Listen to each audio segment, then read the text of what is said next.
Welcome back, Cocoa Crew. My name is Holly, and in today's video, we're going to talk a little bit more about Florida's cottage food law. In our last video, Nurse Nikki talked about what you can sell, how much you can sell, and where you can sell. Now in today's video, we're going to go a little bit more in depth about labeling.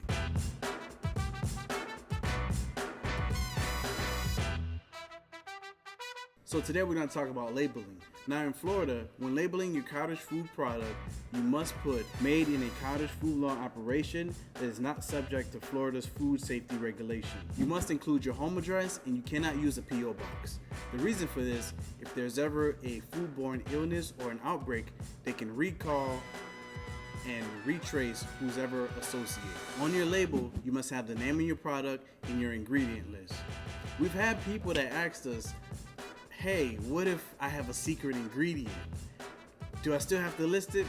Well, according to federal regulations, if that ingredient isn't an allergen, you can call them and exceptions can be made. Underneath your ingredient list, you want to have your allergen statement. Here you're going to list any ingredient that may contain milk, eggs, wheat, tree nuts, such as almond, pecans, and walnuts, peanuts, fish, such as crab, lobster, and other shellfish. Oh, and let's not forget soybeans. Underneath that, you want to have your net weight. If you're selling a product that's not easily packaged, such as a wedding cake, then you can include your label with your invoice. Here's an example of the label we had when we were working underneath the cottage food law. When we were using this label, we used Vistaprint to print our label. But now we're using printers at home to print our label, which is much cheaper and more convenient for us.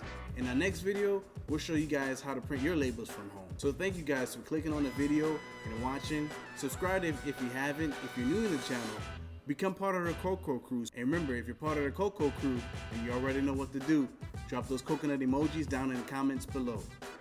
All the flavor minus the frosting.